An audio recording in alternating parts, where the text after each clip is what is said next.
அருட்பெரும் ஜோதி அருட்பெரும் ஜோதி அருட்பெரும் ஜோதி அருட்பெரும் ஜோதி தனிப்பெருங்கருணை அருட்பெரும் ஜோதி தனிப்பெரும் கருணை அருட்பெரும் ஜோதி எல்லாம் செயல்கூடும் என்னானை எல்லாம் செயல்கூடும் என்னானை அம்பலத்தே எல்லாம் வல்லான் தனையே ஏத்து அம்பலத்தே எல்லாம் வல்லான் தனையே ஏத்து.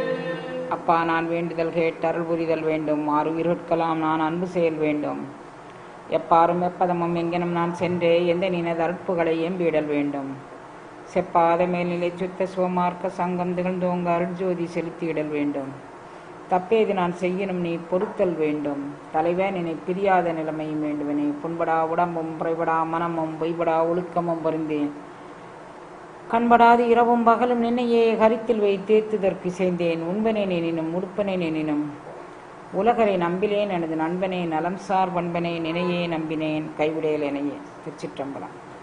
எல்லாம் அல்ல சிவபரம்பொருளின் திருவருட்கருணையினால் இன்று மகாலயபட்ச அமாவாசை எல்லாரும் சிறப்பாக கொண்டாடியிருப்போம். கொலு, அதாவது உலகத்தில் தோன்றிய எல்லாமே புல்லாகி பூடாகி புழுவாகி மரமாகி பல்விருகமாய் பறவையாய் பாம்பாய் கல்லாய் மனிதராய் செல்லா நின்ற இத்தாவர சங்கமத்துள் எல்லா பிறப்பும் பிறந்து இழைத்தேன். ஒவ்வொரு உயிரும் புல்லிலிருந்து அப்படியே, அதாவது ஒரு செல் தாவரம் அப்படிங்கக்கூடிய இதில் இருந்து ஆரம்பித்து பரிணாம வளர்ச்சி பெற்ற மனிதன் வரைக்கும் பிறந்து பிறந்து பிறந்து பிறந்து மீண்டும் பிறவிக்கு காரணமாக விதை ஊன்றி அப்புறம் மனித வளர்ச்சியிலேயே மனிதரில் மிருகம் உண்டு, மனிதரில் ஓநாய் உண்டு, சித்தர்கள்லாம் பாடி வச்சிருக்கிறாங்க. மனிதரில் பலதரப்பட்ட ஆட்கள் உண்டு. மனிதரில் மனிதனாகி அதுக்கப்புறம் மனிதரில் மனிதனான பிறகு மனிதரில் தேவன். இது பரிணாம வளர்ச்சி கொள்கை. இந்த பரிணாம வளர்ச்சி கொள்கையை எல்லா அருளாளர்களும் அவரவர்கள் அனுபவத்தில் அனுபவித்ததை நமக்கு எடுத்து சொல்லியிருக்கிறாங்க. அப்படி எடுத்து சொன்ன அருளாளர்கள் எல்லாருமே ஒரே அனுபவம் நிறை அனுபவம்னு போகும்போது அந்த நிறை அனுபவத்தில் போய் தேங்கி நின்றுட்டாங்க. போகிறதுக்கான படிக்கட்டு அவங்க தேர்ந்தெடுத்தது ஒவ்வொருத்தரும் ஒவ்வொரு வழியில் தேர்ந்தெடுத்துக்கிட்டாங்க. அருளாளர்கள் அவங்க ஒருத்தங்க முருக பக்தி அப்படிங்கக்கூடிய இதில் தேர்ந்தெடுத்துக்கிட்டாங்க, ஒருத்தங்க அம்பிகை பக்தின்னு தேர்ந்தெடுத்துக்கிட்டாங்க, ஒருத்தங்க சிவபக்தின்னு தேர்ந்தெடுத்துக்கிட்டாங்க, ஒருத்தங்க வைணவ பக்தின்னு தேர்ந்தெடுத்துக்கிட்டாங்க, ஒருத்தங்க சூரியனை கும்பிடுறது அப்படின்னு தேர்ந்தெடுத்துக்கிட்டாங்க, ஒருத்தங்க முருகனை கும்பிடுறதுன்னு தேர்ந்தெடுத்துக்கிட்டாங்க, ஒருத்தங்க விநாயகரை கும்பிடுறதுன்னு தேர்ந்தெடுத்துக்கிட்டாங்க. இவைகள் எல்லாமே நம்ம சமயத்தினுடைய மிக பரந்துபட்ட ஒரு சிந்தனை. என்ன சிந்தனை அப்படின்னு கேட்டிங்கன்னா, இத்தனை கடவுளராமா எல்லாரும் கேட்பாங்க, இத்தனை கடவுளரா, ஒரு சமயத்துக்கு இத்தனை கடவுளரா அப்படின்னு. இன்னும் நான் இது சொல்லப்பட்டது கொஞ்சம் சொல்லியிருக்கிறேன், சொல்லாதது ஏகப்பட்ட கடவுளர்கள் அங்கங்கே சிறு தெய்வங்கக்கூடிய பேரில், அதுக்கப்புறம் அதை விட கொஞ்சம் பெருசு, அப்படி அப்படியே கொஞ்சம் பெருசு பெருசாக வந்துக்கிட்டே இருக்கு. இத்தனை கடவுளரானா இத்தனை வகையான உயிர்கள் இருக்கும் வரை அத்தனை கடவுளரும் உண்டு என்பதில் நாம் அனைவரும் பெருமைப்பட்டு கொள்ளலாம். இத்தனை உயிரா இத்தனை கடவுளான்னு. அத்தனை உயிருக்கு அத்தனை கடவுள்னா 1வது வகுப்பு பாடம் படிக்கிற பிள்ளைக்கு 1வது வகுப்பு படித்த எஸ்எஸ்எல்சி வரைக்கும் முடிச்சுட்டு அப்புறம் டீச்சர் ட்ரைனிங் முடிச்ச டீச்சர் போதும். அவங்களுக்கு அந்த 1வது வகுப்பு பாடத்துக்கு அவங்க தகுதியானவங்க. அவங்களுக்கு அவங்க தகுதிக்கு ஏற்ற மாதிரி அந்த வகுப்பறையில் ஆசிரியர்கள், அதுக்கேற்ற வசதி வாய்ப்புகள் அதோடு வந்து 2வது வகுப்புக்கு ப்ரமோட் ஆகும்போது அவங்களுக்கு என்ன கல்வி அறிவு உண்டோ அதுக்கு தகுந்த ஆசிரியர்கள். இப்படியே ஒவ்வொரு வகுப்புக்கு நம்ம போக போக நம்மளுடைய பரிணாம வளர்ச்சிக்கு ஏற்ற மாதிரி நமக்கு ஆசிரியர்களும் அவர்கள் காட்டும் கடவுளர்களும் நமக்கு வித்தியாசப்பட்டுக்கிட்டே போகுது. இது இத்தனையுமா அப்படின்னு கேட்டால், இத்தனை உயிர்கள் இருக்க வரைக்கும் இத்தனை கடவுளர்கள் தேவைதான். அதில் யாருமே காம்ப்ரமைஸ் பண்ணிக்க வேண்டாம். அப்படி ஒரு சிறந்த சமயத்தில் நாம் பிறந்திருக்கிறோம் என்பதில் நாம் பெருமைப்பட்டு கொள்ளலாம். இது இத்தனை கடவுளுமா, இது பிள்ளையாருக்கு இது யானை முகம் இருக்கணுமா, கடவுளுக்கு 6 முகம் இருக்கணுமா அப்படின்னா, நீங்கள் சாதாரணமாக பாருங்கள். ஒரு குருநாதர்கிட்ட போய் சீடன் போய் கேட்டான், சுவாமி நான் கடவுள் இல்லைன்னு சொல்லேன், கடவுளே கிடையாது, நான் அப்போ அதுக்கு என்ன பண்ணணும் அப்படின்னு சொல்லி கேட்குறான். அப்படின்னு சொல்லி கேட்டுட்டு உடனே அந்த குருநாதர் சொன்னார், நீ அதை பற்றி ஒன்றும் இல்லைப்பா, இதெல்லாம் ராமகிருஷ்ண பரமஹம்சருடைய கதைகள். அவர் எந்தெந்த அன்பர்கள் வாராங்களோ அவர்களுக்கு ஏற்ற மாதிரி சொன்ன கதைகளை ஸ்ரீ மகேந்திரநாத் குப்தா அப்படிங்கக்கூடிய ஒரு பெரியவர் ஒரு ஆண்டு தான் அவர் கூட இருந்திருக்கிறாரு. ராமகிருஷ்ண பரமஹம்சர் கூட ஓராண்டு தான் இருந்தார். அதுக்குள்ள பரமஹம்சர் இறைவனோட ஐக்கியமாயிட்டார்.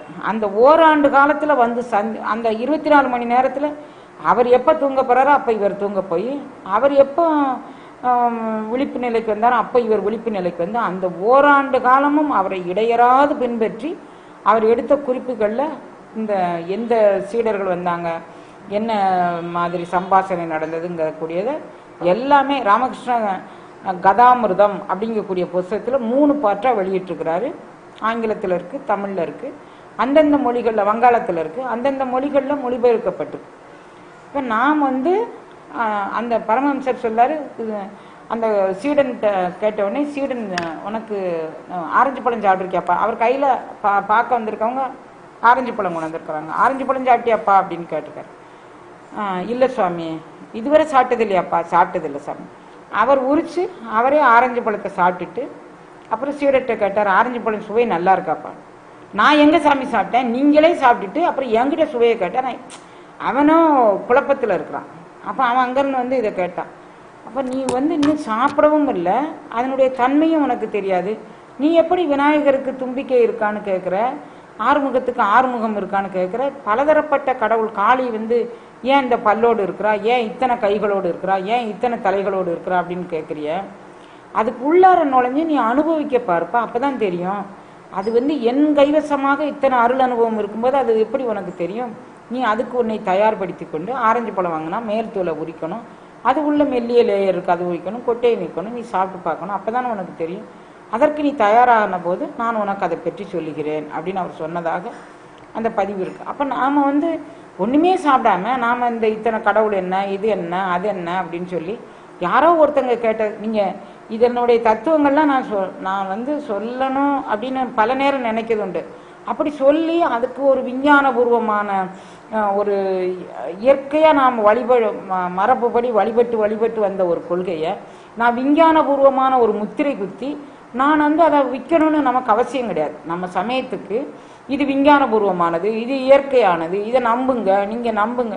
நம்ம என்ன விற்பனையாக பண்ணுறோம்? கூவி ஒருத்தரை கூவி பார்த்து நீ எனக்கு இதை வச்சுக்கோ, அதை வச்சுக்கோ அப்படின்னு சொல்லி, இது எங்களுக்கு விஞ்ஞானபூர்வமானது, இது எங்களுக்கு நாங்கள் இயற்கையோடு ஒத்து வாழ்ந்தோம். சித்தர்கள் வந்து அந்த காலத்திலே அதை உணர்ந்துருந்தாங்க, இந்த காலத்தில் உணரணும்னு வந்து நீ அனுபவிச்சேன்னா அனுப்பி விடா, இல்லாட்டி போயிட்டேரு அப்படின்னு சொல்லணும். அந்த செம்மாப்பு நம்மகிட்ட இருக்கணும். நம்ம பிள்ளைங்களுக்கு இதை நீங்கள் கட்டாயம் சொல்லித்தரணும். எங்கள் அப்பா கும்பிட்டாரு, எங்கள் தாத்தா கும்பிட்டாரு, எங்கள் தாத்தாவுக்கு அப்பா கும்பிட்டாரு, அவர் அப்பா கும்பிட்டாரு, அவர் அப்பா கும்பிட்டாரு, நானும் கும்பிட்றேன். எங்கிட்ட வந்து நீ இதெல்லாம் பற்றி பேச வேண்டிய அவசியம் இல்லை. யாரும் நம்மகிட்ட வந்து கேட்டால் நம்ம அதுக்காண்டி பெரிய விளக்கங்கள் சொல்லணும், தெரிஞ்சுக்கணும் அப்படிங்கிறதெல்லாம் நீங்கள் நினைக்காதீங்க. அதற்காக வேண்டி பின்தங்கி நிற்காதீங்க. இந்த இதுகள்லாம் உங்களுக்கே தெரியணும்னு நினைப்பு வரும்போது நீங்கள் அதற்கான நிறைய தத்துவ நூல்கள் இருக்குது, நிறைய விசாரங்களான நூல்கள் இருக்குது. அவைகளை பார்த்து புரிந்து அனுபவித்து கொள்ளுங்கள். அப்படி இல்லாத பட்சத்தில் நான் வந்து இவற்றையெல்லாம் நான் விஞ்ஞானபூர்வமானது, இது வந்து இன்றைய காலகட்டத்திற்கு நம்மளுடைய மரபுப்படி முன்னை பழம்பொருக்கும் முன்னை பழம்பொருளை பின்னை புதுமைக்கும் பெயர்த்தும பெற்றியனே உன்னை புறானாக பெற்ற உன்னடியம். நாம் வந்து அவன் முன்னை பழம்பொருக்கும் முன்னை பழம்பொருள், பின்னை இன்னும் எத்தனை யுகமாகட்டும் புதுமைக்கெல்லாம் புதுமையானவன் அவனை போய் நான் விஞ்ஞானபூர்வமாக நிரூபிப்பேன். ஒரு விஞ்ஞானத்தையும் நீங்கள் நம்ம நிரூபிக்க வேண்டிய அவசியம் கிடையாது. எங்கள் அப்பா கும்பிட்டுருக்காரு, எங்கள் தாத்தா கும்பிட்டுருக்காரு, எங்கள் தாத்தாவுக்கு அப்பா கும்பிட்டுருக்காரு, நானும் கும்பிட்றேன். எங்கிட்ட வந்து இந்த வியாக்கியானம் இதெல்லாம் நீங்கள் பண்ண வேண்டிய அவசியம் இல்லை அப்படிங்கக்கூடிய உறுதிப்பாடு நம்மகிட்ட இருக்கணும். அந்த உறுதிப்பாடு இருந்ததுன்னா நம்மளை யாருமே அசைக்க முடியாது. அதனால் இப்போ நாம் வந்து இந்த மகாலய பட்சத்தில் இத்தனை உயிர்கள் பிறந்திருக்கிறோம், புல்லாகி பிறந்திருக்கிறோம். அதுக்கு வந்து எத்தனையோ ஆண்டுகளுக்கு பிறகு தான் இப்போ வந்து இது டார்வின்ஸ் தியரி, பரிணாம வளர்ச்சி தியரி அப்படின்னு சொல்லி இப்போ கொண்டுட்டு வராங்க. அவர் எழுதி வச்சுட்டார், புல்லாகி பூடாகி புழுவாகின்னு இத்தனை விதமான பிறவிகள் இருக்குது. இதில் நீங்கள் வளர்ச்சி உற்று மனித பிறவி வந்திருக்கீங்க. மனிதனும் முதல் மனிதன் நீங்கள் நினச்சிக்கிறாங்க. மனிதனில் தேவன், மனிதனில் மாடு, மனிதனில் ஆடு, மனிதனாக பிறந்த பிறகு மனிதனில் மனிதனாக வளரக்கூடிய வளர்ச்சி. அப்புறம் மனிதரிலும் தேவராகலாம். அப்புறம் மனிதரிலும் தேவர் மட்டுமல்ல ஒளிவண்ண திருமேனியான அகண்ட பிரபஞ்சமாகலாம். அப்படி ஆறதுக்கு அப்படி நீங்கள் முயற்சி பண்ணுங்க. அப்படி உங்களால் ஆக முடியாத போது யாராவது ஆனவங்க இருந்தாங்கன்னா அவர்களை சார்ந்தால் சார்ந்ததன் வண்ணம் தன்மை பெறலாம் அப்படின்னு சொல்லியிருக்கிறாங்க. அதுக்கு சொல்றாரு, மணியே நின்னை பொதுவில் கண்ட மனிதர் தேவரே, மணியே அகண்ட ஒளிவண்ண திருமேனியே உன்னை பொதுவில் கண்ட, பொதுவில்னா அகண்ட பிரபஞ்சமாக கண்ட மனிதர் எல்லாம் தேவரே, மணியே நின்னை பொதுவில் கண்ட மனிதர் தேவரே, மனிதர் கண்ணில் பட்ட புல்லும் மரமும் தேவரம். அவன் முழிச்சு பார்த்தோம்னா அந்த புல்லும் தேவர் தான், மரமும் தேவர் தான். அந்த அளவுக்கு அவருடைய அந்த எலக்ட்ரோ மேக்னெட்டிக் பவர், அதாவது மின்காந்த அலைகள் எல்லாம் அந்த அகண்ட பிரபஞ்சத்துடைய மின்காந்த அலைகளை இவங்க உள்வாங்கி கொண்டதுனால இவங்க பார்க்கறதெல்லாம் மரமும் தேவர் தான், புல்லும் தேவர் தான். அந்த அளவிற்கு இவர்களுக்கு ஒரு ஆற்றல் உண்டு. அணியே நின்னை பாடும் அடியார்தாமோ மூவரே, உன்னை யாரெல்லாம் பாடுறாங்களோ அவர்கள் 33 தேவர்களை தாண்டி மூவர், அப்படி பிரம்மா விஷ்ணு ருத்ரங்கக்கூடிய மூவரும் அவர்களாகிறார்கள். ஏன்னா அந்த அருள் அனுபவத்தை வாங்கி கொண்ட அடியவர்கள் இவங்களை பார்த்துருக்காங்க. இவங்களை பார்த்த பார்வையிலே இவங்க அவன் மாதிரி ஆறாங்க. அப்படின்னா அது எவ்வளோ பெரிய பெருமைன்னு பாருங்க. அவரை கண்டார் அவர்கள் தேவர். இப்போ சரி, நம்மளை ஒரு அருளாளர் பார்த்துட்டார், ஆகா நாமும் தேவர் அப்படின்னு நினைக்கிறோம்.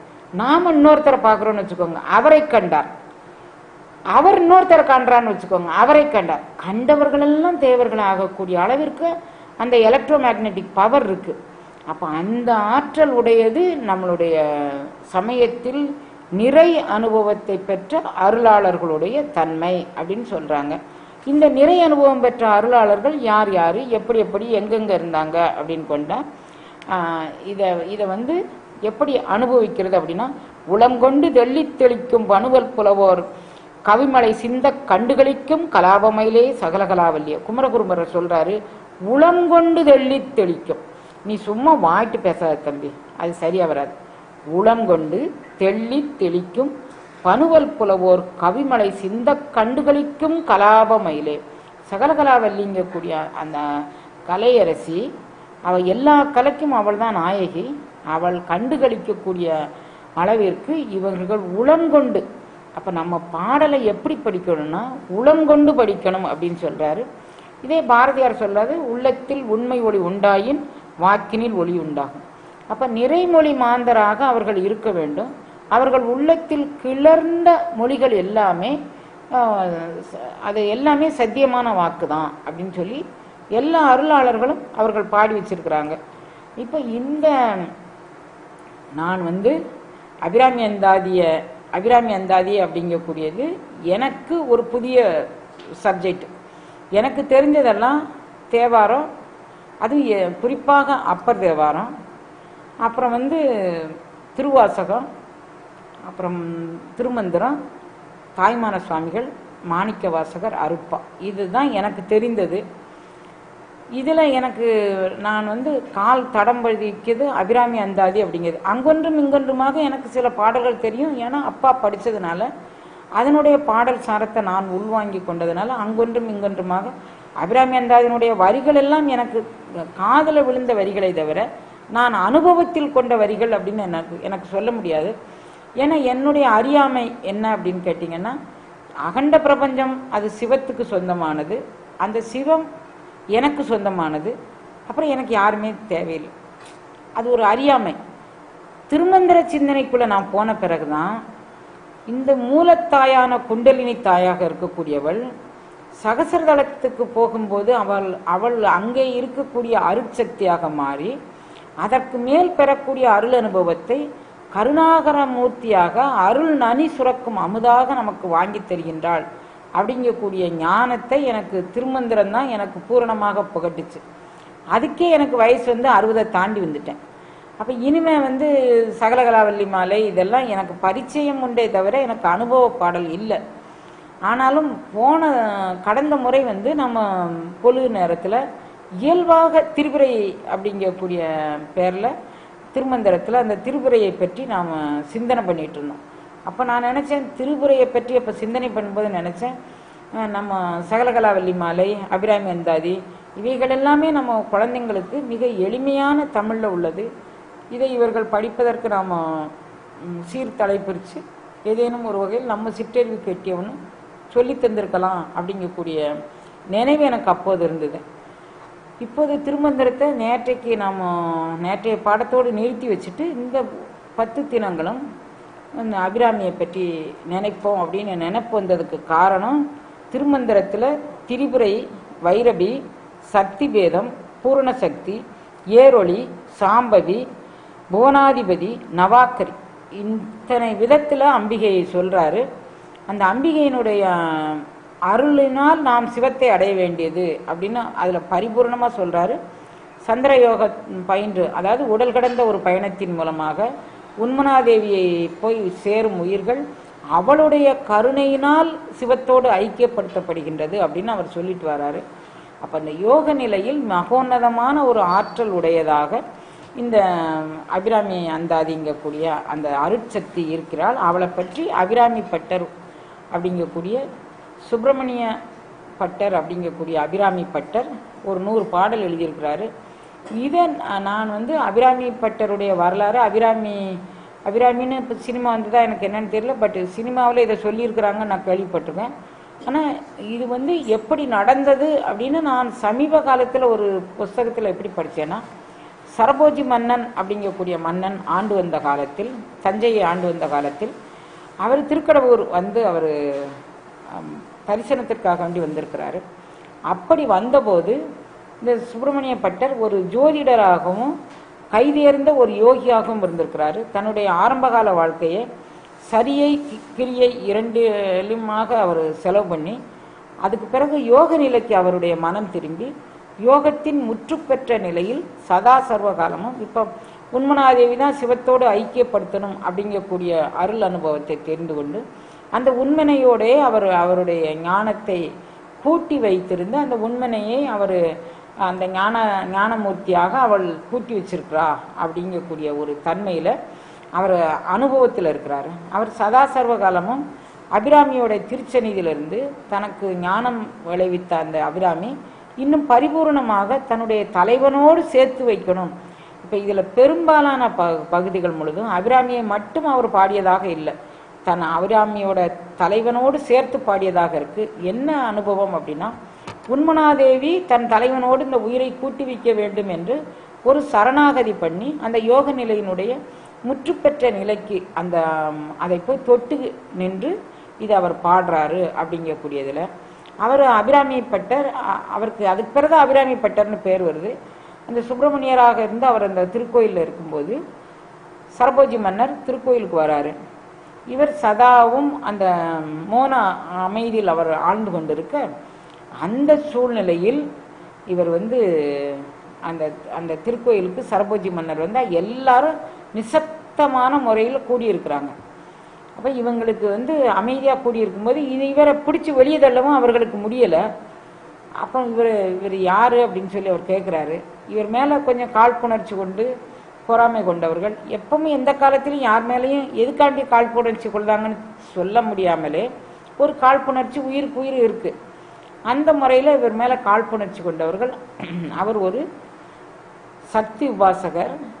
அவர் தாந்திரீகம் அப்படிங்கக்கூடியது வேறு விதமான சொல்லில் நம்ம ஏற்கனவே பல முறை பார்த்துருக்குறோம். அந்த உபாசகர் அதோடு கூட சோதிடமும் தெரிந்தவர் அப்படின்னு அவங்க சொல்லி முடிச்சிட்டாங்க. உடனே ரொம்ப ஆர்ப்பாட்டமாக எல்லா பூஜைகளும் முடிஞ்சு நிறைவேறும்போது லேசாக இவர் கண்ணை திறந்து பார்க்குறாரு. ராஜா அங்கே இருக்கிறாரு. ராஜா இன்னைக்கு என்ன திதி அப்படின்னு சொல்லி அவர் கேட்குறாரு. இது அமாவாசை அன்று நடந்ததாக சொல்கிறாங்க. ஆனால் நான் தெரிந்து கொண்டதில் சரபோஜி மன்னர் அமாவாசைக்கு அடுத்த பிரதமை திதியில் தொடங்கியதாக சொல்கிறாரு. அப்போ அவர் பிரதமை அப்படின்னு சொல்லாமல் சகசரதளத்தில் பூத்திருக்கக்கூடிய அந்த ஜோதி வடிவமான அன்னையின் பரிபூர்ண நிலையில் பூரணச்சந்திரன் உதயமாகக்கூடிய நிலை அப்படின்னு சொல்றார். தன்னுடைய அனுபவத்தில் அவர் அவ்வளோ நேரம் எதில் தேங்கி நின்னாரோ அந்த உன்மனாதேவியோடு பூரணச்சந்திரனாக தேங்கி நிற்கும்போது அந்த நிலை அப்படின்னு சொல்கிறாரு. இப்போ நீங்கள் வாசியோகம் பயிலக்கூடிய அன்பர்களுக்கு தெரியும், புருவ மையத்தில் ஒரு பெரிய நிலா, பூரண நிலா, கலங்கமே இல்லாத நிலா. இப்போ நிலாவில் அந்த பூமியினுடைய நிழல் படும்போது வெவ்வேறு தோற்றங்கள், ஒரு மாதத்திற்கு ஒரு தோற்றம் வரும் அப்படின்னு இப்போ சமீப காலமாக கண்டுபிடிச்சி சொல்கிறாங்க. அந்த தோற்றம் அதில் பூர்ணச்சந்திரனுடைய தோற்றம் அதில் நிரந்தரமாக இருக்கு. அந்த நிலையில் அவர் தன்னுடைய புருவ மையத்தில் அந்த அனுபவத்தில் கண்ட அந்த நிலையை ராஜாட்ட இன்றைக்கு பௌர்ணமின்னு சொல்லிட்டார். பிரதம திதியை பௌர்ணமின்னு இவர் சொல்றாரு அப்படின்னு சொல்லிட்டு எல்லாரும் அங்கே இருக்கிறவங்கெல்லாம் ஒருத்தர் ஏளனமாக சிரிச்சிருக்கிறாங்க, இவருக்கு இன்னைக்கு சரியான தண்டனை கிடைக்கும் அப்படின்னு. ஆனால் ராஜா ஒன்றுமே சொல்லலை, போயிட்டாரு. போனால் இவருடைய சாந்தம் தவழும் முகம், இவர் இத்தனை ஆர்ப்பாட்டத்திற்கும் கண்ணே திறக்காம உட்கார்ந்துருக்கிறது, ஒரு ராஜா வந்தபோது கூட அவரை துச்சம்னு மதிக்கிறது, அப்படி அவரை மதிக்கலன்னு இல்லை, அவருக்கு இவர் தெரியவே இல்லை, இது ராஜானே அவருக்கு தெரியலை, அவர் ஒரு மோனத்தில் இருந்தார். அப்போ அந்த நிலையை இவர் நினச்சி பார்க்குறாரு. அந்த சாந்தம் தவழும் முகத்தில் ஏதோ உலகியலுக்கு அப்பாற்பட்ட ஒரு தெளிவு இருக்குது, அது என்னவா இருக்கும் அப்படின்னு நினச்சி அவர் படுத்து தூங்குறாரு. இரவில் அபிராமி அவர் கனவுல போய் நிற்கிறான். அந்த சுப்பிரமணியரும் அந்த கோயிலுக்குள்ளே எப்படி அவர் கண்டாரோ அதே காட்சி சுப்பிரமணியரும் நிற்கிறாரு. இவர் பௌர்ணமி இன்னைக்கு என்ன திதி அப்படின்னு கேட்கும்போது பௌர்ணமி அப்படின்னு அவர் சொல்கிறாரு. பௌர்ணமியா அப்படின்னு சொல்லி அவர் கேட்குற மாதிரி இருக்குது. உடனே இவர் கேட்கும்போது அபிராமி சிரிச்சுட்டே தன்னுடைய காதில் கிடக்கக்கூடிய தோடை எடுத்து அப்படி வெளியே வீசுகிறா. இவர் நிமிர்ந்து பார்க்குறாரு, இவருக்கு அது பூர்ணச்சந்திரனா தெரியுது. அதன் மூலமாக இவருக்கு சில அருள் அனுபவங்களும் இவருக்கு கிடைக்குது. இவர் தூக்கத்தை விட்டு முழிச்சிட்டாரு. எனக்கு இந்த அருள் அனுபவம் கிடைக்க காரணமாக இருந்தது இந்த சுப்பிரமணியம். அப்போ அவர் எனது குருநாதர், அவர் மூலமாகத்தான் நான் அவருக்கு நடந்த நிகழ்வை தான் நான் நினச்சிக்கிட்டு இருக்கும்போது எனக்கு அன்னை காட்சி கொடுத்தா. அப்போ இப்படிப்பட்ட அருட்காட்சி கொடுப்பதற்கு காரணமாக இருந்த அந்த சுப்பிரமணியரை நான் போய் பார்க்கணும்னு காலையிலே சுப்பிரமணியரை போய் பார்க்கலாம் அப்படின்னு போயிட்டாரு. அங்கேருந்து சுப்பிரமணியர் அவர் வீட்டுக்கு போனார். அங்கே போகும்போது அவருக்கு ஏன் நம்ம இன்னைக்கு பிரதமன்னு சொன்னோம் அப்படின்னு அவர் நினச்சி பார்க்குறாரு. நினச்சி பார்க்கும்போதே அவருடைய உள்ளத்துக்குள்ள ஏதோ ஒரு உணர்வு தோணுது. அபிராமி மேலே பாட்டு படிக்கிறார். அப்படி பாட்டு படிக்கும்போது எல்லாரும் இவரை கேலி கிண்டல் எல்லாம் பேசினது இவருக்கு நினைவுக்கு வருது. அதுக்குன்னு ராஜா இவர் வீட்டு வாசலுக்கு வந்துட்டார். அதுவும் இவருக்கு தெரியலை. இவர் தன்னை மறந்து 79வது பாடலாக விழிக்கே அருளுண்டு அபிராம வல்லிக்கு வேதம் சொன்ன வழிக்கே வழியுண்டு அவ்வழி கிடக்க பழிக்கே சுழன்று பாவங்களை செய்து பால் நரக குளிக்கே அழுந்தும் மனிதரோடு இனி என்ன கூட்டு அப்படின்னு அவர் படிக்கிறார். நான் அபிராம வல்லிக்கு விழிக்கே அருள் உண்டு, வேதம் சொன்ன வழிக்கு வழியுண்டு, நம்ம அதை படிக்கும்போது அங்கே கொண்டுட்டு போவோம். அப்படி கிடக்க நான் இன்னும் இந்த உலகத்தில் இருந்து என்ன பண்ண போகிறேன், நீ பூர்ணையாக உன்னுடைய தலைவனோடு என்னை கூட்டிக்கம்மா அப்படின்னு சொல்லி அவர் வேண்டுறாரு. அப்படி வேண்டும்போது ராஜா வந்துட்டாரு அப்படின்னு சொல்கிறாங்க. ராஜாவை போய் பணிஞ்சு என்னையான்னு கேட்குறாரு. அப்போ இல்லை, உங்களால் எனக்கு இவ்வளவும் கிடைச்சிது, அதனால் நீங்கள் எனக்கு ஒரு குருநாதராக இருக்கணும் அப்படின்னு சொல்லி நான் வணங்க வந்திருக்கேன் அப்படின்னு சொன்னோடனே அதுக்கு அடுத்த பாடலில் அவர் படிக்கிறாரு, கூட்டியவா என்னை தன் அடியரில். அப்போ என்னை அடியார் கூட்டத்தில் கூட்டணுங்கிறதுக்காக வேண்டி இந்த நாடகம் நீ நடத்தினியாமா, கூட்டியவா என்னை தன் அடியாரில் ஓட்டியவா, அடியார் கூட்டத்துக்குள்ளே என்னை ஓட்டியிருக்க, என்கண் ஓடியவா, என்னுடைய கண்ணில் ஞானானுபவமாக நின்று எனக்கு ஓடியவா, தன்னை உள்ளவண்ணம் காட்டியவா. நான் இந்த அபிராமி திருக்கோயிலில் இந்த சிலாரூபத்தில், இது அர்ச்சாவதார மூர்த்தி அப்படின்னு சொல்லுவாங்க, இந்த சிலாரூபத்தில் நான் இவளை கண்டேன், தன்னை உள்ளவண்ணம் காட்டியவா. எனக்கு அருள்நிலையில் குண்டலினி சக்தியாக இருந்த அந்த மூலக்கணல் அருட்சக்தியாக பரிணமித்து உண்மனாதேவியாக இருந்து எனக்கு இந்த ஞானத்தை தந்தாள். தன்னை உள்ள வண்ணம் காட்டியவா, கண்ட கண்ணும் மனமும் கழிக்கின்றவா. நான் எனக்கு கண்களில் ஒளிர்வதாகிய ஞான ஒளியை காட்டி என் மனதில் இருக்கக்கூடிய அழுக்கு அத்தனையும் தொடைத்து எறிந்தவள். இன்னொரு இடத்துல சொல்றாரு, நின் அருட்புணலால் என்னுடைய மன அழுக்கையெல்லாம் களைந்தவா அப்படின்னு இன்னொரு இடத்துல சொல்றாரு. அவளுடைய அருட்புணல் போகாட்டி, அது நமக்குள்ள ஊராட்டி நமக்கு மன அழுக்கு போகவே போகாது. அவ்வளவு அழுக்கு நம்மகிட்ட திரட்டி வச்சிருக்கிறோம். அது சொல்றாரு, ஆட்டியவா நடமாடகத்தாமரை ஆரணங்க, நீ எனக்கு ஆரணங்காக இருந்து என்னை ஆட்டுகின்றாய் அப்படிங்கிற மாதிரி இதை படித்து, இது எந்த பாட்டு அதுக்கு அடுத்து அரசனோடு கூட்டு கண்டவுடனே படிக்கிறாரு. இது 100 பாடல்கள் கொண்டது. அபிராமி அந்தாதி அப்படின்னு பேரு. அதாவது அந்தாதி அப்படிங்கிறது முதல் பாட்டினுடைய முதலும் அந்த கடைசி பாட்டினுடைய நிறைவும் இந்த முதல் பாட்டினுடைய துவக்கமும் ஒன்றா இருக்கும். முதல் பாட்டு நிறைவு பெற்று அந்த அந்த நிறைவில் எந்த வார்த்தை முடியுதோ அது அடுத்த பாட்டுக்கு துவக்கமாக இருக்கும். அந்தம் ஆதி, எது அந்தமோ அது ஆதியாக தொடங்கும் அடுத்த பாடலுக்கு. இதுக்கு பேர் அந்தாதி அப்படின்னு பேர். 100 பாடல்கள் கொண்டது இந்த இந்த அந்தாதி பாடல். இந்த அபிராமி அந்தாதியினுடைய நிலை அபிராமி பட்டருக்கு பிற்பட்ட காலத்தில் வந்து ஒரு அடியவர் திருநெல்வேலியை பாண்டிய மன்னன் அரசாட்சி செஞ்சுக்கிட்டு இருக்கிற காலத்தில் அந்த கோயிலுக்கு ஒரு அடியவர் அவர் வந்து விளக்கேற்றுற பணி செஞ்சுக்கிட்டு இருக்கிறார். அந்த திருக்கோயில்களில் சாயங்காலம் 6 மணிக்கு எல்லா விளக்கும் ஏற்றணும். 9 மணிக்கு நட சாத்தும் போது 1-2 தீபங்களை தவிர மீதி தீபங்களெல்லாம் குளிர பண்ணணும். அது அவருடைய வேலை. ஆனால் அவருக்கு வந்து வறுமை வந்து போன பாடாவே இல்லை. ஆனாலும் அவருக்கு எந்த சலிப்பும் ஏற்படலை. அந்த தீப ஏற்ற பணியை செஞ்சிட்ருக்கிறார். அந்த இடத்திற்கு ஒரு அடியவர் வந்தார். அவர் வந்து சக்தி உபாசகர். அவர் வந்து இந்த அடியவர் ஒரு வாரம் அந்த தாமிரபரணி நீரோட்டத்தில் அவர் அந்த நீர்க்கரையில் இருந்து தவம் பண்ணணும்னு வந்திருக்கிறாரு. அப்படி வந்தவர் இந்த இதை பார்த்துட்டு, இந்த அடியவரை பார்த்துட்டு, தினமும் திருக்கோயில் வரவர் இந்த அடியவரை பார்த்துட்டு, இந்த அடியவர் இவ்வளவு செழிப்பு இல்லாமல் இந்த வேலையை செய்கிறாரு அப்படின்னு, நான் ஒரு பாடல் சொல்லித்தரேன் தம்பி, அதை நீ தினமும் தவறாமல் படி அப்படின்னு சொல்கிறார். சரி ஐயா, நீங்கள் சொல்லித்தாங்க, நான் படிக்கிறேன் அப்படின்னோடனே, வையம் துரகம் மதகரி மாமகுடம் சிவிகை பெய்யும் கனகம் பெருவிளையாரம் பிறைமுடித்த ஐயன் திருமணையால் அடித்தாமரைக்கு அன்பு முன்பு செய்யும் தவமுடையார்க்கு உளவாகிய சின்னங்கள். தவமுடையவர்களுக்கு இந்த சின்னங்கள் எல்லாம் இருக்கும் அப்படின்னு சொல்றார். எந்த சின்னங்கள் இருக்கும்? வையம் துரகம், அவருக்கு நிறைய வீடு மண் மனை எல்லாம் இருக்கும். துரகம், அவருக்கு யானை, அது எல்லாம் இருக்கும். குதிரை எல்லாம் இருக்கும் அவருக்கு. அதாவது அந்த நாளையில் உண்டான கணக்குக்கு அவர் இதை சொல்லியிருக்கிறாரு. இந்த நாளையில் நம்ம என்னென்ன உயரிய கார் வச்சுருக்கணுமோ, ஹெலிகாப்டர் வச்சுருக்கணுமோ, அல்லது ஃப்ளைட்டு வச்சுருக்கணுமோ, எது வச்சுருக்கணுமோ அதை இந்த நாளைக்கு நீங்கள் அதுக்கு கற்பனை பண்ணிக்கோங்க. வையம் துரகம் மதகரி மகுடம், மகுடம் தலையில் மகுடம், சிவிகை பெய்யும் கனகம், எப்போதும் கையில் கனகம், கனக புஷ்பம்னா பொண்ணு, பெய்யும் கனகம் பெருவிளையாரம், எல்லா விதமான ஆபரணங்கள் எல்லாம் உண்டு. பெருவிளையாரம் பிறை முடித்த ஐயன் இவ வந்து யாருன்னா பிறை முடித்த ஐயன் திருமணையாள். சிவபெருமானுக்கு இவ வந்து வேண்டப்பட்டவா, இவளுடைய திருமணையாள், அவளுடைய மனையாட்டிவா. அவளுக்கு அன்பு முன்பு செய்தவருக்கு, போன பிறவிலே அன்பு செஞ்சுட்டு வந்திருந்தாங்கன்னு வச்சுக்கோங்களேன், அவருக்கு உளவாகிய சின்னங்கள் இத்தனை அப்படின்னு அவர் சொல்றார். அதை சொல்லி அவருக்கு எழுதி கொடுத்துட்டாரு. அந்த அடியவரும் காலையில் இருந்துச்சு சாயங்காலம் வரைக்கும் இதை படித்து அவருக்கு பாராயணம் ஆயிட்டு தினமும் அதை செஞ்சுக்கிட்டே இருக்கிறாரு. அந்த அரசனுடைய அமைச்சன் வந்து நிறைய அந்த நாளையில் லஞ்ச லாவணியம் இருந்திருக்கு. அவன் நிறைய ஊழல் பண்ணிட்டான்.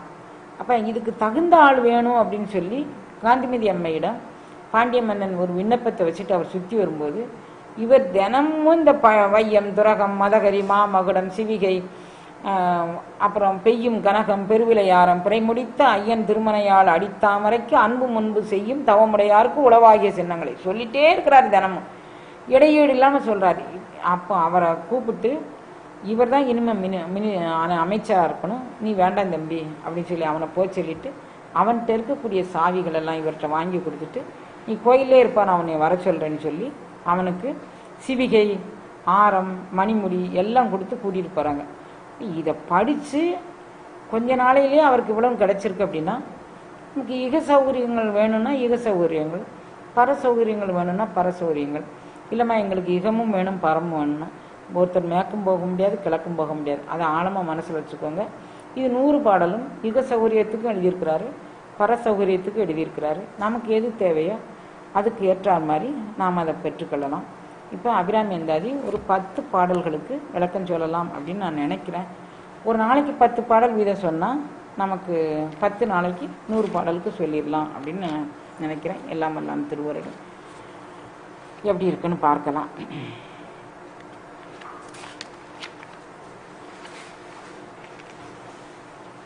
அபிராமி அந்தாதி காப்பு செய்யுள் அப்படின்னு சொல்றாரு. காப்புல வந்து தாரமர் கொன்றையும் சண்பக மாலையும் சாத்தும் தில்லை ஊரதம் பாகத்து உமைமைந்தனே உலகேளும் பெற்ற சீர் அபிராமி அந்தாதி எப்போதும் என் சிந்தையுள்ளே காரமர் கொன்றையும் செண்பக மாலையும் சாத்தும் தில்லை ஊரதம் பாகத்து உமிமைந்தனே உலகேழும் பெற்ற சீர் அபிராமி அந்தாதி எப்போதும் என் சிந்தையுள்ளே காரமர் மேனி கணபதியே நிற்க கட்டுரை.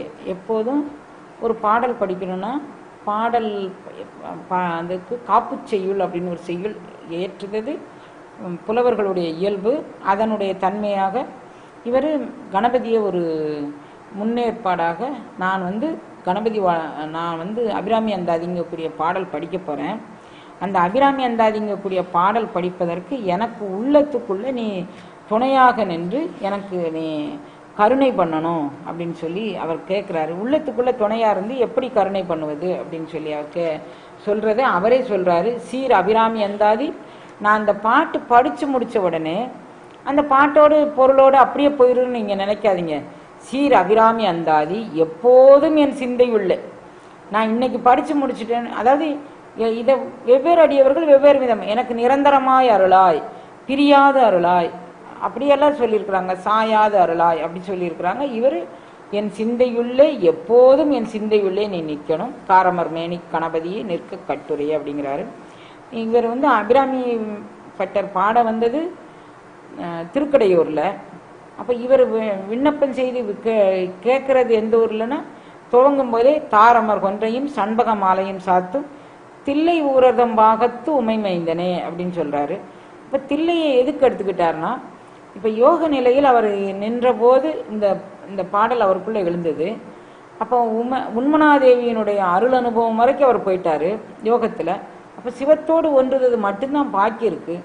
அப்போ அவர் அந்த உண்மனைங்கக்கூடிய அந்த தேவி இருக்கும்போது சிதாகாச பெருவழி நம்மளுடைய உடல் அனுபவம், அந்த உயிர் உணர்வோடு பயணிக்கக்கூடிய அந்த உடல் அனுபவம் எங்கே போய் நிலைச்சி நிற்கும்னா எந்த வரைக்கும் சிந்தை நமக்கு செல்லுமோ அது வரைக்கும் நிலைச்சி நிற்கும். அதற்கு பிறகு பர அனுபவம் நமக்கு கைவரும்.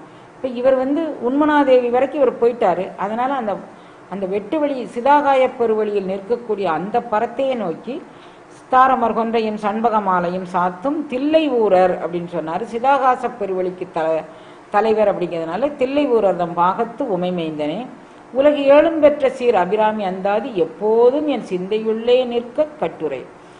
நான் இந்த பாடலை படித்து முடித்த உடனே அதுக்கப்புறம் அடுத்த பாடலுக்கு ஒரு புலவர்னா அடுத்த பாடலுக்கு போவாங்க. இப்போ அருள் அனுபவம் என்னை விட்டு பிரிஞ்சு போயிடக்கூடாது, எப்போதும் என் சிந்தையுள்ளே நீ நீங்காது நிற்கணும் அப்படிங்கிறதுனால சீர் அபிராமி அந்தாதி எப்போதும் என் சிந்தையுள்ளே காரமர் மேனி கணபதியே நிற்க கட்டுரையே அப்படி சொல்கிறாரு. அதுக்கு அடுத்து நூலுக்குள்ளே இப்போ தான் போகிறாரு. உதிக்கின்ற செங்கதிர் உச்சி திலகம் உணர்வுடையோர் மதிக்கின்ற மாணிக்கம் மாதுளம்போது மலர்கமலை துதிக்கின்ற மென்கொடி குங்குமத் தோயமென்ன விதிக்கின்ற மேனி அபிராமி எந்தன் விழித்துணையே. அபிராமி அம்மாவை நமக்கு அறிமுகப்படுத்துகிறாரு. அறிமுகப்படுத்தும் போது அவர் என்ன அறிமுகப்படுத்துகிறான்னா நான் அபிராமியே நீ எனக்கு விழித்துணை.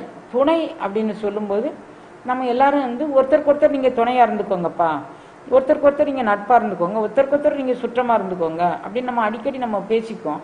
ஒருத்தருக்கு ஒருத்தர் துணை அப்படின்னு சொல்லும்போது அந்த துணை என்ன துணை அப்படின்னு சொல்றாரு, விழுத்துணை. இந்த துணை ஒருத்தங்க எனக்கு தப்பு செஞ்சு நேற்றைய வரைக்கும் துணையாக இருந்தான், இன்னைக்கு பாரு அவன் என்கிட்ட அப்படி நடந்துக்கிட்டா அப்படி இல்லை, விழுத்துணை.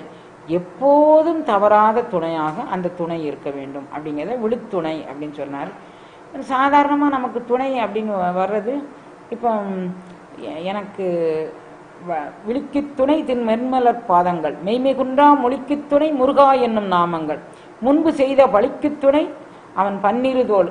அப்போ என்ன எல்லாரும் ஒரு துணை தேடி இருக்கிறாங்க. அந்த துணை என்றும் நம்மை விட்டு போகாத துணையாக இருக்கணும். அந்த துணையை தேடி அந்தந்த கடவுளரை வணங்கக்கூடிய அருளாளர்கள், அந்தந்த சீடர்கள் அந்த கடவுளரை எனக்கு நீ துணையாக வரணும் அப்படின்னு சொல்லி கேட்டிருக்கிறாங்க. விழிக்கு துணை திரு மென்மலர் பாதங்கள் மெய்மை குன்றா மொழிக்கு துணை முருகா என்னும் நாமங்கள். அப்போ மனம் மொழி மெய் மூன்றுக்கும் துணையாக நீ வர வேண்டும் அப்படின்னு அவங்க கேட்டிருக்காங்க. விழுத்துணை அப்படிங்கிறது எனக்கு துணை வரக்கூடியது. என் நண்பன் கூட நான் அங்கேருந்து கோயில் போகணுன்னு நினைக்கிறேன்ப்பா, இல்லாட்டி நான் அங்கே எங்கேயோ ஒரு வீட்டுக்கு போகணுன்னு நினைக்கிறேன் அப்படின்னா நான் துணைக்கு வரட்டுமானா ஒரு நண்பன் துணைக்கு வரலாம், ஒரு தகப்பனுக்கு பிள்ளை துணைக்கு வரலாம், பேரன் துணைக்கு வரலாம், வேற நட்பு சுற்றம் யாருனாலும் துணைக்கு வரலாம். வெயில் காலத்தில் மழை காலத்தில் கொடையும் செருப்பும் கூட நமக்கு துணைக்கு வரலாம். அவை இல்லாமல் நம்மளால் வெளியே போக முடியாது. அப்போ இவைகள்லாம் துணை நிரந்தர துணையானா இவைகள்லாம் நிரந்தர துணை இல்லை. அப்போ நிரந்தரமான துணை எது அப்படின்னு கேட்டால் இறைவன் ஒருவன் தான் நமக்கு நிரந்தரமான துணை. அதனால் அவர் சொல்கிறாரு, உதிக்கின்ற இந்த அம்பிகையை பற்றி நமக்கு வர்ணிக்க வராரு. அம்பிகையினுடைய உருவம் இவர் அருள் அனுபவத்தில் பார்த்துருக்கிறாரா, இவருடைய யோகக்கணல் மூலமாக பார்க்கும்போது அவை செம்மை பூத்த திருமேனியாக அவருக்கு காட்சி கொடுது. அந்த காட்சியை நமக்கு எப்படியாவது இவங்களுக்கு தன்னை உள்ளவண்ணம் காட்டியவா அப்படின்னு அந்த பாடலில் சொன்ன மாதிரி நமக்கு உள்ளவண்ணம் காட்டணும் அப்படின்னு நினைக்கிறாரு. அப்படி நினைக்கும்போது உதிக்கின்ற செங்கதிர், சூரியனை சொல்லலாமா அப்படின்னு பார்த்தாரு. செங்கதிர் காலையில் அதிகாலை பொழுதுல உதிச்சு வரும்போது ஐயோ அது தக்க தக்க தக்கன்னு இருக்கும், கண் பார்த்தா கூசும். நம்ம அம்பாள் அப்படியா, அவளுக்கு அது சொன்ன மாதிரி திருப்தி ஏற்படல. உதிக்கின்ற செங்கதிர் அதை விட்டுருவோம். உச்சி திலகம், இப்போ எல்லாரும் நம்ம ஸ்டிக்கர் போட்டு வச்சுக்கிறோம். அந்த காலத்தில் திலகம், அந்த திலகம் குங்குமத்தினால ஆன திலகம், அது சிவப்பு கலர், அதே கலரை சொல்றாரு உச்சி திலகம். அப்போ உச்சி திலகம் மழையோ வேர்வையோ பட்டுச்சுன்னா என்ன ஆயிரும், அழிஞ்சு போயிடும். நம்ம அம்பாள் அழியக்கூடிய பொருளா இல்லை. அப்போ அவ வெம்மையான பொருளும் இல்லை, அழியக்கூடிய பொருளும் இல்லை. உணர்வுடையோர் மதிக்கின்ற மாணிக்க மாதளம். அப்போ இது யாரு, நான் சொல்லக்கூடியது புறத்தை உண்டான திலகத்தையும் புறத்தை உதிக்கக்கூடிய சூரியனையும் பற்றி சொல்றேன். ஆனால் நீங்கள் அதை ஓமானமாக சொல்கிறேன், நீங்கள் அதை உள்வாங்கிக்கோங்க. அருள் அனுபவத்தில் உணர்வு பெற்றவர்கள், உணர்வுங்கிறது நானா என்னுடைய அனுபவத்தில் மூலக்கணலை எழுப்பி ஞான அமிர்தத்தை பெற வேண்டும் என்ற ஒரு யோக நிலையில் நான் இந்த அருள் அனுபவத்தை பெறுறதுக்காக வேண்டி நான் முயற்சி செய்யும்போது உணர்வுடையோர் மதிக்கின்ற மாணிக்க மாதுளம்போது, மாதுளம்போது கொஞ்சம் மென்மையானதாக இருக்கும். இப்போ சூரியனை சொல்லி திருப்திப்படலை, குங்குமத்தை சொல்லி உச்சி திலகத்தை சொல்லி திருப்திப்படலை. மாதுளம் போதுன்னா அந்த மகரந்தம் இருக்கு பாருங்க, அந்த இதில் மாதுளம்பூவில் செக்க செவேல்னு இருக்கும் அந்த பூ, அந்த அது மென்மையாக இருக்கும். அதை சொல்லி பார்த்தாரு. மாதுளம்பூ சீசனில் பூக்கக்கூடியதெல்லாம் அதுவும் திருப்திப்படலை. மதிக்கின்ற மாணிக்கம் மாதுளம், மதிக்கின்ற உணர்வுடையோர் மதிக்கின்ற மாணிக்கம். எல்லாரும் அருள் அனுபவ ஞானிகள் மாணிக்க கல்ல மாதிரி அந்த அருள் அனுபவத்தை அந்த ஞானத்தை அவர்களுக்குள்ள பெற்றிருப்பாங்க. உணர்வுடையோர் மதிக்கின்ற மாணிக்கம் மாதுளம்போது மலர்கமலை, அது மென்மையான மாதுளம்பூவை நம்ம எடுத்துக்கலாம் அப்படின்னு நினச்சி மாதுளம்பூ அந்த மென்மையானதை சொன்னார். மாதுளம்போது மலர்கமலை துதிக்கின்ற மென்கொடி, இது மலர்கமலைனா மகாலட்சுமி அப்படின்னு அர்த்தம். மகாலட்சுமியும் துதிக்கக்கூடிய மின்கொடி அப்படின்னா மகாலட்சுமி தன்னுடைய யோக அனுபவத்தில் அந்த மின்னல் போன்று தோன்றக்கூடிய அருள் அனுபவத்தை அவள் வச்சிருக்கிறான். அப்போ மகாலட்சுமியும் மின்னல் கொடி போல ஒரு அருள் அனுபவத்தை உள்வாங்கி கொண்டிருக்கிறாள். அந்த அருள் அனுபவம் தான் இது அப்படின்னு சொல்றாரு. மலர்கமலை துதிக்கின்ற மின்கொடி, மென்கொடி குங்குமத்தோயம். இன்னும் கொஞ்சம் நமக்கு விரிவாக்கமாக சொல்லணும்னா குங்குமப்பூவை நீரில் கரைச்சி அதை அபிஷேகம் பண்ணி பாருங்க. நிறைய திருக்கோயில்களில் குங்குமப்பூ அபிஷேகம் பண்ணுவாங்க. அப்படியே அது ஒரு மிட்டாய் கலரில் அந்த குங்குமப்பூ கலர்னே அந்த கலருக்கு பேர் சொல்லுவாங்க. அற்புதமான கலராக இருக்கும், அந்த கலரில் இருக்கும். நான் இவ்வளோ சொல்லி பார்த்தேன். ஒரு விஷயத்தை உறுதிப்படுத்துவதற்கு இப்போ கோர்ட்டில் ஒரு சாட்சியை கூப்பிட்டோன்னா 3 தடவை கூப்பிடுவாங்க. 1, 2, 3. எதுக்குன்னா உறுதிப்படுத்துறதுக்கு, எதையும் உறுதிப்படுத்த 3 தடவை சொல்லுவாங்க. இவர் ஒட்டிக்கு ரெட்டியாக சொல்கிறார், 3 தடவைக்கு 6 தடவையாக சொல்கிறார். இவளுடைய வண்ணம் இப்படி தான்.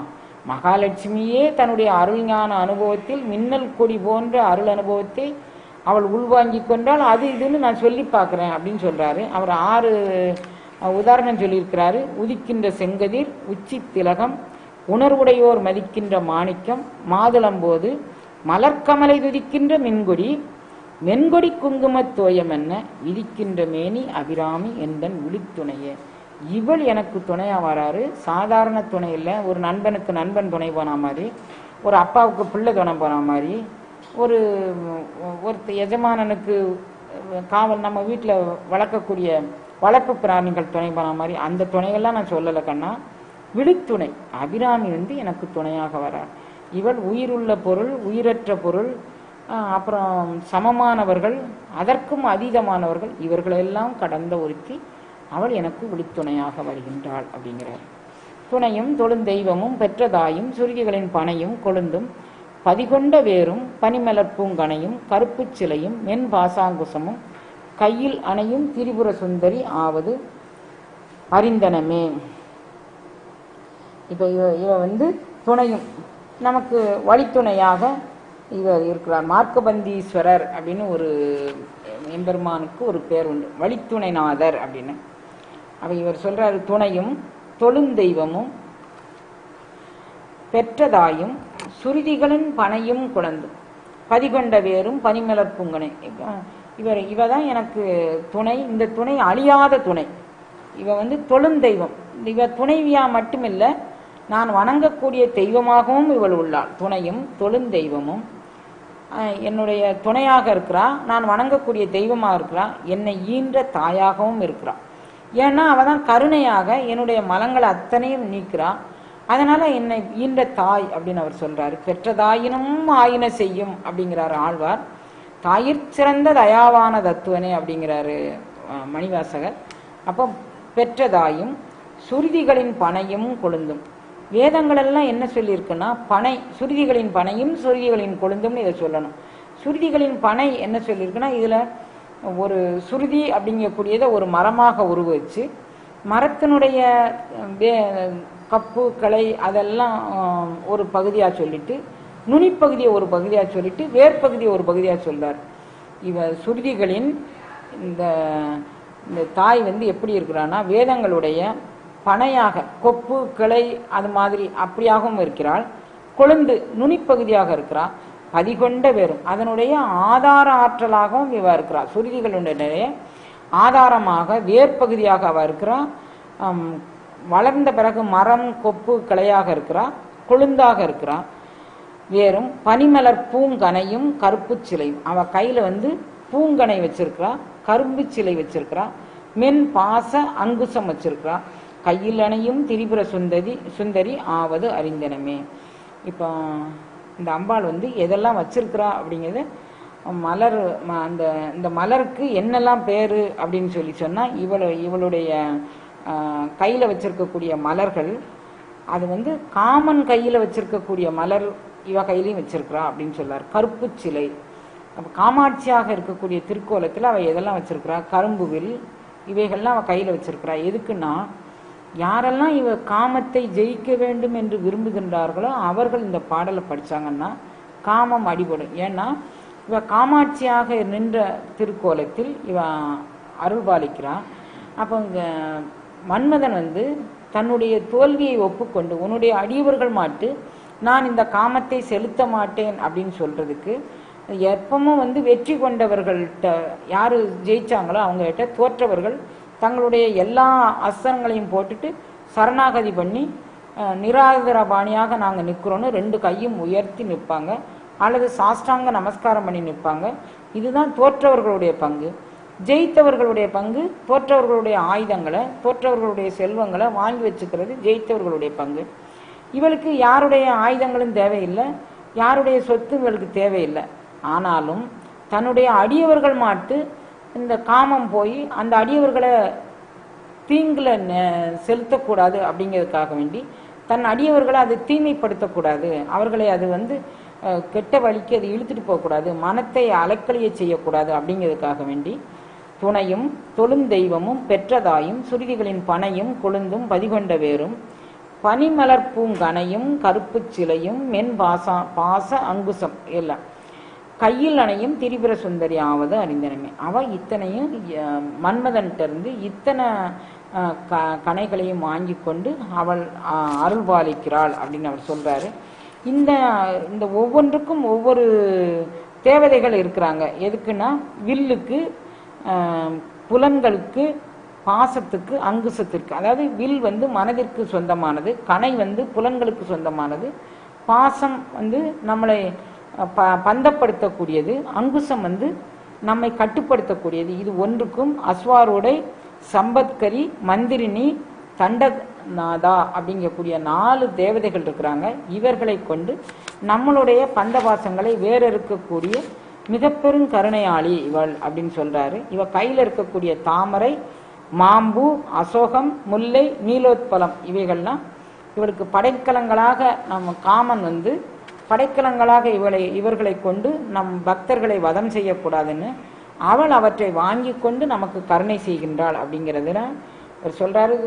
கணையும் கருப்பு சிலையும் என் பாச அங்குசமும் கையிலனையும் திரிபுர சுந்தரி ஆவது அறிந்தனமே. அறிந்தேன் எவரும் அறியா மறையை அறிந்து கொண்டு செறிந்தேன் உனது திருவடிக்கே. திருவே வெறுவி பிரிந்தேன் நின் அன்பர் பெருமை எண்ணாத கர்ம நெஞ்சால் மறிந்தே விழும் நரகுக்கு உறவாய மனிதரையே. அறிந்தேன் எவரும் அறியாமறை. நான் இதுவரைக்கு நான் ஒரு வேதத்தினுடைய முடிவு எது அப்படிங்கிறது எனக்கு தெரியலை. நான் சரியை கிரியை இவைகள் மூலமாக நின்று தொண்டு செய்து கொண்டிருந்த என்னை யோகத்தில் ஞானங்கக்கூடிய நிலைக்கு அம்பிகை என்னை கொண்டுட்டு போயிட்டா. அப்போ அறிந்தேன், இப்பதான் அந்த அருள் உணர்வு எனக்கு தென்பட்டது. எவரும் அறியாமறையை அறிந்து கொண்டு செறிந்தேன். அப்போ அந்த நான் இதை அறிஞ்சதுனால என்ன பயன்? கற்றதனால் ஆய பயன் என்கொள். இந்த அம்பிகையினுடைய திருவடித்தாளை தொழுவது தான் கற்றதனால் ஆய பயன். அதனால நான் அதையே தொழுதேன் அப்படின்னு அவர் சொல்றாரு. அப்ப இந்த கற்றதனால் ஆய பயன் இந்த அருட்சக்தியாகிய இந்த ஞான சக்தியை நாம் வணங்கினாதான் இது நமக்கு ஞானம் கிடைக்கும் அப்படின்னு அறிந்தேன் எவரும் அறியாமறையை அறிந்து கொண்டு செறிந்தேன் நின் திருவடிக்கே. அப்ப நான் இவ்வளவு கற்றது உன்னுடைய திருவடியை அடைய வேண்டும் என்பதனாலதான் அதை செறிந்தேன். திருவே வெறுவி பிரிந்தேன் நின் அன்பர் பெருமை எண்ணாத கர்ம நெஞ்சால். இப்போ அன்பர்கள் எவ்வளவு சிறந்தவர்கள் அப்படிங்கிறத நான் உணர்ந்துக்கிட்டேன். கொஞ்சம் பேர் உலகத்தில் இருக்கிறாங்க என்னுடைய அன்பர்களை ரொம்ப கேவலமா ஒரு மாதிரி பேசுறாங்க. அந்த அந்த கேவலமா பேசுற அந்த அன்பர்களை பார்த்து நின் அன்பர் பெருமை எண்ணாத கர்ம நெஞ்சால் மறிந்தே விழும் நரகுக்கு உறவாய மறிந்தவர்கள். இவர்கள் வேற யாருக்கும் அடுத்த பிறவில உறவாக மாட்டார்கள், நரகத்துக்குத்தான் இவர்கள் உறவாவார்கள். ஆனால் அவங்களுக்கு நெஞ்சம் கூட நல்ல நெஞ்சம் இல்லை, கரும நெஞ்சம் இருக்கின்றது. அந்த கரும நெஞ்சத்தினால ஏதோ ஒன்று வேண்டாத்தனமாக அன்பர்களை பற்றி ஒருத்தருக்கு ஒருத்தர் வாத பிரிவாதம் பண்ணி கொண்டிருக்கிறார்கள். அவர்களை பற்றி எனக்கு தேவையில்லை அப்படிங்கிறார். மனிதரும் தேவரும் மாயா முனிவரும் சென்னி குனிதரும் சேவடி கோமளமே கொன்றைவார் சடை மேல் பனிதரும் திங்களும் பாம்பும் பகீரதையும் படைத்த புனிதரும் நீயும் என் புந்தி என்னாலும் பொருந்துகவே. உன்னை யாரெல்லாம் வணங்குறாங்க அப்படின்னா மனிதர், தேவர், மாயா முனிவர். மரணமிலா பெருவாள் மாயும் மனிதர்னா செத்து போறவங்க, மாயா முனிவர்னா மரணமிலா பெருவாழ்வு பெற்றவர்கள். மனிதரும் தேவரும் மாயா முனிவரும் சென்னி குனிதரும் சேவடி. அவங்க எல்லாம் அருள் அனுபவம் பெற்று அந்த அந்த சேவடி அனுபவத்தை அவர்கள் பெற்றிருக்காங்க. அவங்க கோமளமே அவ்வளவு அழகு பொருந்திய மென்மையான பார்ப்பதற்கும் பழகுவதற்கும் இனிமையான அந்த பராசக்தியினுடைய அருள் அனுபவத்தை பெற்றவர்கள் இவர்களெல்லாம். கொன்றைவார் சடைமேல் பனிதரும் திங்களும் பாம்பும் பகீரதியும் படைத்த புனிதரும் நீயும் என் புந்தி என்னாலும் பொருந்துகுவேன்.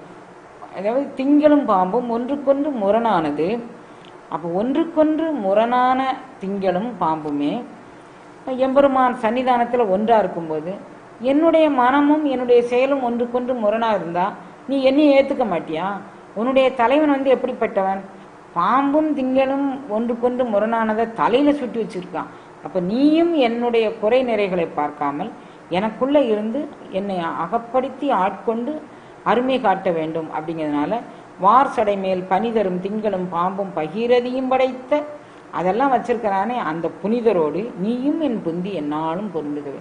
எனக்கு என்னுடைய புத்திக்குள்ள நின்று நீ பொருந்தி இருக்கணும். நீ விடுதலை, நீ லேசா உன்னுடைய அருள் அனுபவத்தை அப்படி எப்படி காமிச்சிட்டு போயிட்டேன்னா நான் அதில் நிரந்தரமாக நிற்க மாட்டேன். அதனால என்னாலும் பொருந்தி நிற்கும் ஒரு அருட்கருணையை நீ செய்ய வேண்டும் அப்படின்னார். பொருந்திய முப்புரை செப்புரை செய்யும் புனர்முலையால் வருந்திய வஞ்சி மருங்குல் மனோன்மணி வார்சடையோன் அருந்திய நஞ்சு அமுதாக்கி அம்பிகை அம்பிய மேல் திருந்திய சுந்தரி அந்தரி பாதம் என் சென்னியதே. எம்பெருமாட்டி பாதம் என் சென்னியில் இருக்கிறது அருள் அனுபவமாக. அது எப்படி இருக்குன்னா பொருந்திய முப்புரை செப்புரை செய்யும் புனர்முலையா. இவளுடைய தனபாரங்கள் அகில உலகத்திற்கும் அருள்நனி சுரக்கக்கூடிய அமுது. சாதாரண உலகியல் பெண்கள் மாதிரி இவளுடைய தனபாரம் இல்லை. இவள் அழியாத பின்னும் அழியாத கண்ணியன்னா மறை பேசும் அப்படின்னு எல்லா அருளாளர்களும் பாதிக்காங்க. அழியாத அப்படின்னா என்றும் இளமையோடு இருப்பது அப்படின்னு அர்த்தம். உலகமெல்லாம் ஈன்ற பின்னும் கன்னியன மறை பேசும் அப்படிங்கிறாங்க.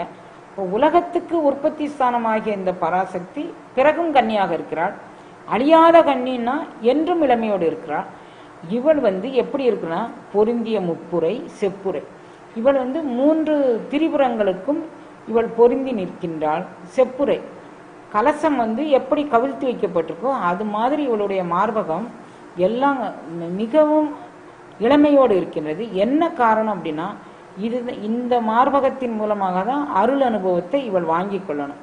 அப்ப இந்த அருள் அனுபவம் வாங்கக்கூடிய எல்லாரும் அருள் நனி சுரக்கும் அமுது அப்படிங்கிறாங்க. அந்த அருள் நனியை இடையீடு இல்லாமல் சுரந்து கொண்டே இருக்கக்கூடிய கருணாமூர்த்தி யாரெல்லாம் யோக பயிற்சி பண்றாங்களோ அந்த யோகிகளுக்கு இவள் அருள் ஞானத்தை வழங்குவதற்காக வேண்டி என்றும் இளமையோடு இருக்கிறாள் அப்படிங்கிறார். பொருந்திய முப்புரை செப்புரை செய்யும் புனர்முலையால் வருந்திய வஞ்சி மருங்குல் மனோன்மணி. அந்த இவளுடைய இடை மிக மென்மையான இடையாக இருக்கு. இவள் மனோன்மணி தாய் அப்படிங்கக்கூடிய உன்மனாதேவியாக இவள் இருந்து இந்த அருள்நனியை சுரக்கிறாள் அப்படிங்க. ஏன்னா இவர் யோகா அனுபவத்தின் எல்லையில் நின்றதுனால அந்த அருளாரமுத பொழிவை இவர் உள்வாங்கி கொண்டதுனால இவள் இது பராசக்தி உன்மனாதேவி தன்னுடைய குழந்தைகளுக்கெல்லாம் பால் ஊட்டி தருவதற்காக வேண்டி இது செய்கிறா அப்படிங்க. வார்சடையோன் அருந்திய நஞ்சு அமுதாக்கி அம்பிகை. பார்க்கடல் களையும் போது என்னென்னமோ விலை உயர்ந்த பொருட்கள்லாம் வந்தது. அந்த பொருட்கள் எல்லாம் ஆளாளுக்கு எனக்கு வேணும் உனக்கு வேணும்னு எடுத்துக்கிட்டாங்க. நஞ்சு வந்தபோது யாருமே வேண்டான்னு ஓடி போகும்போது எல்லாரும் சிவனை சரணடைந்தார்கள். சிவன் அந்த நஞ்சை தானே எடுத்துக்கொண்டான். அவனுடைய கழுத்தில் அந்த நஞ்சு தங்கி நிற்கும்படியாக வெளியே வந்தால் உலகத்துக்கு கேடு, உள்ளே இருந்தால் இவர் வயிற்றுக்குள்ளே அண்ட கோடிகள் எல்லாம் இவர் வயிற்றுக்குள்ளே இருக்கு.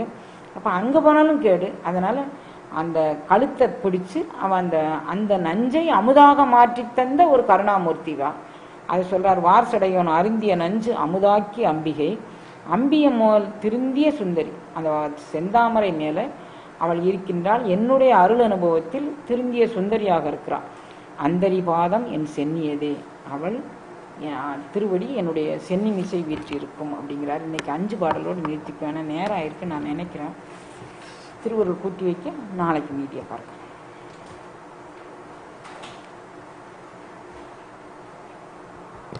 அப்படியே நேரம் பண்ணியிருக்கேன்.